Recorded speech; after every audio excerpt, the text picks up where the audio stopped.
नमस्कार दर्शक बंधु पहला तो आपण मन को मोर टेक्निकल यूट्यूब चैनल रे बहुत बहुत स्वागत करुचे। हाँ आज्ञा आज भिडियोटा हूँ सुभद्रा योजना के नहीं करी तो सुभद्रा योजना जेनटा कि सेप्टेम्बर 17 तारिख दिन रिलीज हेबा बोली घोषणा कर सारिछन मंत्री। तो आसुन जानमा से विषय आउ काଣା काଣା कहिछन सुभद्रा योजना के नहीं करी। दिल्ली रे मुख्यमंत्री मोहन चरण मांझी बड़ घोषणा। सुभद्रा योजना को नहीं बड़ सूचना देले मुख्यमंत्री।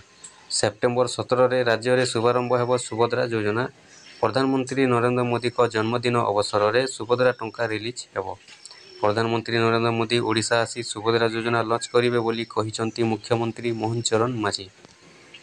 उपमुख्यमंत्री प्रभाती परिड़ा निष्पत्ति अनुजाई राज्यर सबु महिला को मिलिब सुभद्रा टंका मिलिब नहीं सूचना देते प्रभाती परिड़ा।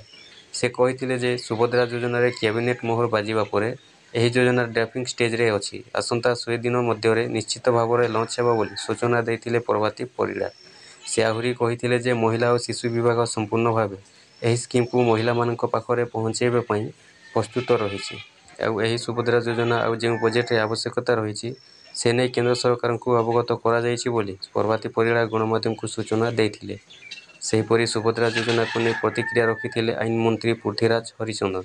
से कहिथिले जहाँ निर्वाचन रे कुहा जायथिला ताकू ग्राउंडर करी देखाइबे सरकार। एवं सुभद्रा योजनार मोडालिटी तैयारी चली क्रियान्वयन प्रक्रिया आरंभ हेब। खूब शीघ्र वास्तव रूपरेख लोकों सामना को आसिबो बोली कहिथिले आईन मंत्री।